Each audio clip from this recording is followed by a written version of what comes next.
2024 թվականի հունվարից դատական համակարգում սկսվեցին լայնածավալ նորոգման աշխատանքներ։ Դատարանների վարչական շենքերի մեծ մասը մի քանի տասնամյակ չէր հիմնանորոգվել։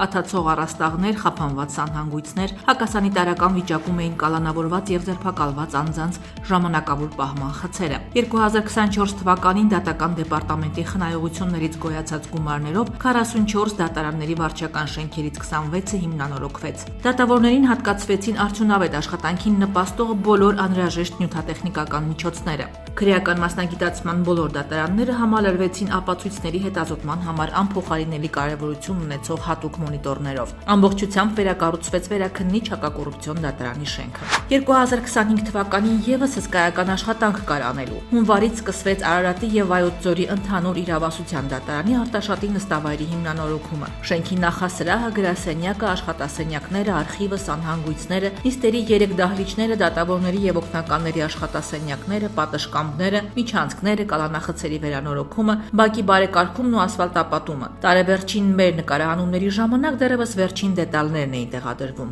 Շենքը հանձնվել է Արարատի Վայոց ձորի դատարանին 2005 թվականին։ Անցած տարի են սկսել մեր շինարարական աշխատանքները, ամբողջ առաջի հարկի նախասրահը, դահլիճները, կալանախցերը, սանհանգույցները, ինչպես նաև շատ կարևոր էր դատարանի համար կոյուղին, որովհետև շատ վատ վիճակում էր դատարանի կոյուղին եւ դրենաժային համակարգ է անցկացվել դատարանում նաև։ Փետրվարից սկսվեց Երևանի առաջին ատյանի ընդհանուր իրավասության դատարանի Աջափնյակ 1 նստավայրի նորոգումը։ Շենքի նկուղային հարկը, փաստաբանների համար նախատեսված հատվածը, 3 աշխատասենյակները, 7 կալանախցերը, սանհանգույցը եւ դրանց հարակից տարածքները։ Սեպտեմբերից սկսվեց Երևանի ընդհանուր իրավասության դատարանի կենտրոն նստավայրի եւ վերաքննիչ քրեական դատարանի նորոգումը։ Ընդհանուր 17 կալանախույց, դատական կարգադրիչների սենյակները եւ ջրագծերը։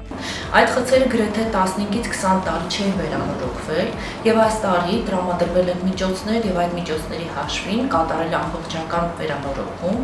Երևանի առաջին ատյանի ընդհանուր իրավասության դատարանի Արաբկիրի նստավայրում 8 դատավորի աշխատասենյակ նորոգվեց։ Դատարանը ուներ նկուղային չօգտագործվող հարկ, սակայն չուներ արխիվ։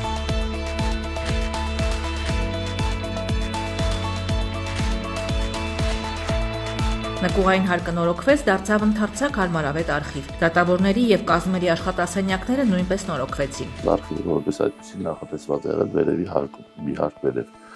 բայց այստեղ ամբողջությամբ մենք ենք սենյակները կառուցել, պատրաստել, վերանորոգել, կահավորել։ Վճռաբեկ եւ վարչական դատարանները եւս անմասն չմնացին շինարարությունից։ Դահլիճներից մեկը եւ տանիքը ամբողջովին նորոգվեցին։ Ամեն ինչ։ Չեմ կարող նշել որևէ բան, որ չի փոխվել, որովհետև ամեն ինչ հատակով, պատուհաններով։ Արդեն հունիսից հիմնանորոգում սկսվեց Կոտայքի մարզի ընդհանուր իրավասության դատարանի Եղվարդի, Հրազդանի, Չարենցավանի եւ Աբովյանի նստավայրերում։ Նիստերի դահլիճներ, խորհրդակցական սենյակներ, կալանախցեր, սանհանգույցներ, միջանցքներ, կարգադրիչների սենյակներ։ Ամենակարևորը ամեն ինչ սարքված աննես, որսի հարմար լինի աշխատել։ Նախկինում աշխատասենյակը,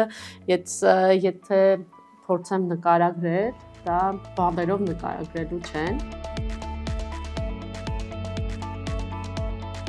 Հրազդանի նստավայրում կառուցվեց 2 կալանախույց։ Իսպար բացակայում էին այդ խցերին վերաբերելի ներկայացվող պահանջները, գտնվում էին անմխիթար վիճակում եւ գործնականում անհնար էր օգտագործել ըստ նշանակության։ Եղվարդի նստավայրում շենքի շահագործումից ի վեր ավելի քան 15 տարի վերանորոգում չէր կատարվել։ Վերանորոգվել են վարչական շենքի առաջի հարկի ընդհանուր օգտագործման տարածքները, միջանցքները, ձերբակալված եւ կալանավորված անձանց ժամանակավորապես պահման վայրերը, խցերը, սանհանգույցներով հանդերձ, ինչպես նաեւ առաջի հարկում գտնվող դատական կարգադրիչների